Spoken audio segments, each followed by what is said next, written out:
আসছে 2026 সালে যে মধ্যবর্তী নির্বাচন, সেখানে পেট্রোলের দাম, জীবনযাত্রার ব্যয়, এইগুলো তাদের দলের জন্য বড় একটা রাজনৈতিক ক্ষতির কারণ তৈরি করছে। হামলার উদ্দেশ্যটা কি? আপনি যদি আরো 10টা বা 20টা স্থাপনায় হামলা করেন, বোমা ফেলেন, তারপর কি হবে? ইরান কি আত্মসমর্পণ করবে? হরমুজ কি খুলে যাবে? পারমাণবিক সমস্যার সমাধান হয়ে যাবে? ইসরায়েল বলল যে আপনার বহনকারী বিমানে কাঁধ থেকে কোন একটা মিসাইল শুরু হতে পারে এবং সেই মিসাইলে আপনাকে হত্যা করার একটা পরিকল্পনা রয়েছে। আমাদের প্রেসিডেন্ট খাদ্যের মানে খাবারের ট্রাকে করে তিনি অন্য বিমানে চলে গেলেন। নেতানিয়াহুর একটি মাত্র এখন উদ্দেশ্য, যতদিন পর্যন্ত উনি যুদ্ধকে টিকিয়ে রাখতে পারবে, সেটা গাজার বিরুদ্ধে হোক, ইরানের বিরুদ্ধে হোক, অন্য কোনো দেশের বিরুদ্ধে হোক, এবং আমেরিকাকে কনভিন্স করে রাখতে পারবে, ততদিন পর্যন্ত নেতানিয়াহু ক্ষমতায় থাকতে পারবে। প্রেসিডেন্ট খুব একটা বিপাকে আছেন, কেউ কেউ বলছেন চিপায় আছেন, এই ধরনের শব্দ ব্যবহার করছেন। আদৌ কি বিষয়টি আমেরিকা এই মুহূর্তে বিপদে আছে, নাকি এটি একটা কন্ডিশন? আমেরিকা চাইলে এই কন্ডিশনটি চেঞ্জ করতে পারে। আমেরিকা চাইলে বিপুল বিক্রমে ইরানকে ধুলার সাথে মিশিয়ে দেওয়ার মতো সামরিক শক্তি তাদের আছে। তাদের হয়তো দূরপাল্লার ক্ষেপণাস্ত্র ফুরিয়ে গেছে অনেক, কিন্তু এখনো গ্রাউন্ড ট্রুপ নামানোর বিষয়টি আছে, আরো নানা ধরনের ইকুয়েশন আছে, মিত্রদেরকে এক করার বিষয় আছে। অর্থাৎ কি আছে, কোন কার্ডটা এখন প্রেসিডেন্ট ট্রাম্পের হাতে আছে? দেখুন, আপনার প্রথমত সবাইকে ধন্যবাদ। আজকে অনেকগুলো ব্যাপার আপনি তুলে ধরেছেন, আপনি যে লিঙ্কগুলো পাঠিয়েছেন। আমি মনে করি আজকের খবরগুলোকে আলাদা করে দেখলে পুরো ছবিটা বোঝা যাবে না। ইরানের সঙ্গে যুদ্ধ, হরমুজ প্রণালী, ইসরায়েলের সঙ্গে যুক্তরাষ্ট্রের টানাপোড়েন, আমেরিকার সেনাদের উপর চাপ, সবকিছু এখন একে অপরের সঙ্গে জড়িয়ে গেছে। আমেরিকার সামরিক শক্তি নিয়ে কোনো সন্দেহ নেই, যেটা আপনি বললেন। তারা চাইলে ইরানের অনেক সামরিক স্থাপনায় আঘাত করতে পারে। কিন্তু আমার প্রশ্ন হচ্ছে, তারপর কি হবে? সামরিকভাবে শক্তিশালী হওয়া আর রাজনৈতিকভাবে সমস্যার সমাধান করা এক বিষয় নয়। এতদিন যুদ্ধ চলার পরেও যদি ইরানের সঙ্গে স্থায়ী সমঝোতা না হয়, হরমুজ প্রণালী পুরোপুরি স্বাভাবিক না হয়, তেলের বাজার অস্থির থাকে, আর আমেরিকার ভেতরে যুদ্ধ নিয়ে অসন্তোষ বাড়তে থাকে, তাহলে প্রশ্ন উঠবেই, এই যুদ্ধের শেষ কোথায়? আমার কাছে আজকে সবচেয়ে বড় প্রশ্ন হচ্ছে, আপনি যেটা বলেছেন আমেরিকার শক্তি আছে, কিন্তু সেই শক্তি দিয়ে কি তারা একটি গ্রহণযোগ্য এবং টেকসই রাজনৈতিক সমাধান বের করতে পারছে? তা আপনি যেটা বলছেন, ট্রাম্পের ইরান সমস্যা দিন দিন অবশ্যই বাড়ছে। যুদ্ধ শুরু করা তুলনামূলক সহজ, কিন্তু শেষ করা একটা কঠিন।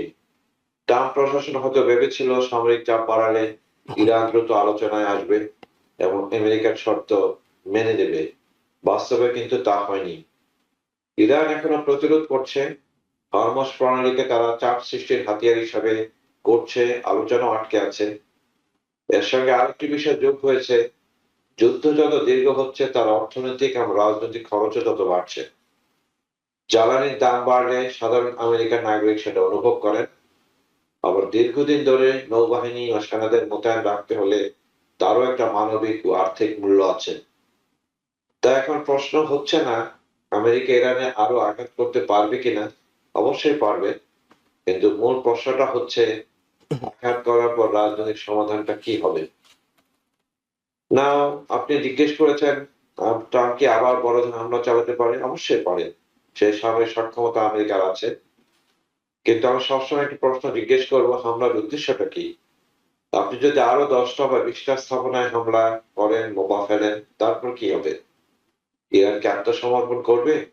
হরমুজ কি খুলে যাবে? পারমাণবিক সমস্যার সমাধান হয়ে যাবে? যদি এসবের স্পষ্ট উত্তর না থাকে, তাহলে সামরিক অভিযান চলতে থাকবে, কিন্তু রাজনৈতিক সমস্যাটা থেকেই যাবে। এক কথায় বলবো, ইরান আঘাত করা আমেরিকার জন্য কঠিন নয়। কঠিন হচ্ছে এমন একটি সমাধান বের করা যার মাধ্যমে যুদ্ধ শেষ করা যায়। আমি প্রফেসর ডক্টর কোভেন হাসান, একটা বিষয় আপনার কাছ থেকে জানি, সেটা হলো আপনাকে যে কোনো একটা যুদ্ধ বন্ধ করতে হয় দুটো উপায়ে। হয় অস্ত্রের ভাষায় আপনি কথা বলবেন, আপনার শক্তি জানান দেবেন, আপনার শক্তি দিয়ে আপনি শত্রুকে পরাজিত করবেন। অন্যটি হলো আলোচনার টেবিলে গিয়ে এইটি সমাধান করা হয়, সুরাহা করা হয়। আমেরিকা কি ঠিক এই মুহূর্তে ইরানের সাথে সরাসরি কোনো আলোচনায় আছে? মানে কোথায় আলোচনাটা, কোথায়?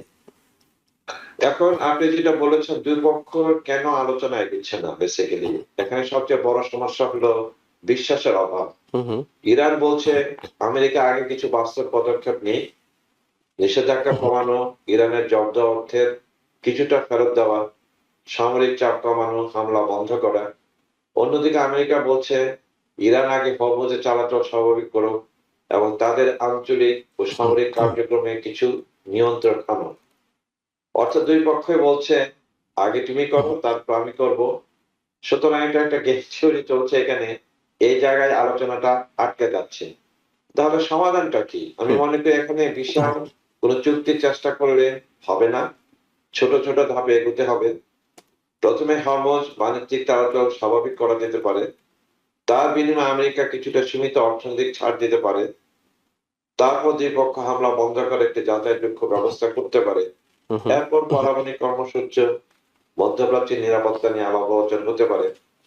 আমি মনে করি এখানে ওমান, কাতার এবং পাকিস্তানের মতো দেশ কিছুটা গুরুত্বপূর্ণ মধ্যস্থতাকার মিডলম্যান হিসেবে কাজ করতে পারে, এবং আপনি জানেন তারা করেও যাচ্ছে, আলোচনা চলছে।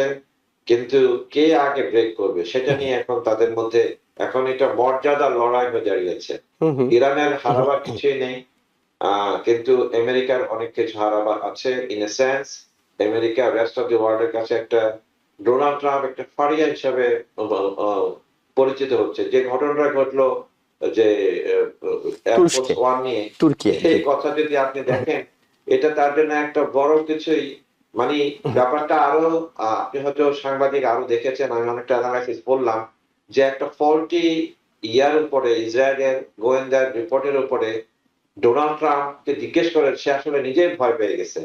কিন্তু এখানে নিয়ে বড় অনেক ধরনের প্রশ্ন হচ্ছে, তুমি ১০০ লোককে একটা বিপদের মধ্যে ফেলে তুমি প্রেসিডেন্ট চলে গেছো, এটা একটা হাস্যকর ব্যাপার। এবং আমেরিকার ব্যাপারে এটা নিয়ে তো একটা পলিটিক্যাল লায়াবিলিটি হবে নেক্সট মিড টার্ম ইলেকশনে। ইসরায়েল বলল যে আপনার বহনকারী বিমানে কাঁধ থেকে কোন একটা মিসাইল শুরু হতে পারে এবং সেই মিসাইলে আপনাকে হত্যা করার একটা পরিকল্পনা রয়েছে। আমাদের প্রেসিডেন্ট খাদ্যের মানে খাবারের ট্রাকে করে তিনি অন্য বিমানে চলে গেলেন। তো ইসরায়েলের তো প্রভাব আছে আমাদের উপরে। সেই জায়গায় আমরা আমাদের বন্ধু ইসরায়েলকে বললাম যে এই যে 15 দফা আমরা বড় পিস থেকে দিলাম গাজার ইস্যুতে, তোমরা সেটি মেনে নাও, এই অনুযায়ী কাজ করো। ইসরায়েল সেটি শুনছে না কেন? মানে জায়গাটা কোথায়? কিংবা এর পিছনে আপনি সামনে অক্টোবরে নেতানিয়াহু নির্বাচন আছে, দেশের মানুষকে চাঙ্গা রাখতে হবে, এ ধরনের কোনো রাজনীতি দেখছেন কিনা? অবশ্যই, কারণ নেতানিয়াহুর একটি মাত্র এখন উদ্দেশ্য, যতদিন পর্যন্ত উনি যুদ্ধকে টিকিয়ে রাখতে পারবে, সেটা গাজার বিরুদ্ধে হোক, ইরানের বিরুদ্ধে হোক, অন্য কোনো দেশের বিরুদ্ধে হোক, এবং আমেরিকাকে কনভিন্স করে রাখতে পারবে, ততদিন পর্যন্ত নেতানিয়াহু ক্ষমতায় থাকতে পারবে। কারণ সেপ্টেম্বর বা অক্টোবরে মনে হয় যে নির্বাচন আহ, আহ, ইসরায়েলে অক্টোবর, হবে, জি জি স্পষ্ট ইঙ্গিত আসছে যে সেখানে নেতানিয়াহুকে সবাই বর্জন করতে চাচ্ছে এবং তার দলের অনেকেও।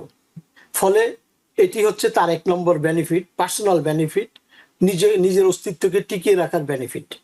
দ্বিতীয় যে বিষয়টি হচ্ছে যে ইসরায়েলের প্রভাব আমেরিকান রাজনীতিতে অত্যন্ত প্রকট, যেটা আমরা স্বাভাবিকভাবে অনুমানও করতে পারি না।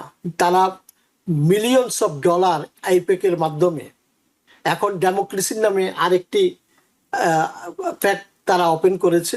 তার মাধ্যমে তারা আপনারা কয়েকদিন আগে দেখেছেন যে আমাদের ইয়েতে মিশিগানে যে নির্বাচন জি হলো, আব্দুল আল সাইদ। ডেমোক্রেটকে টিকিয়ে রাখার জন্য, ডেমোক্রেটদের আল সাইদকে পরাজিত করার জন্য মোর দেন $70 মিলিয়ন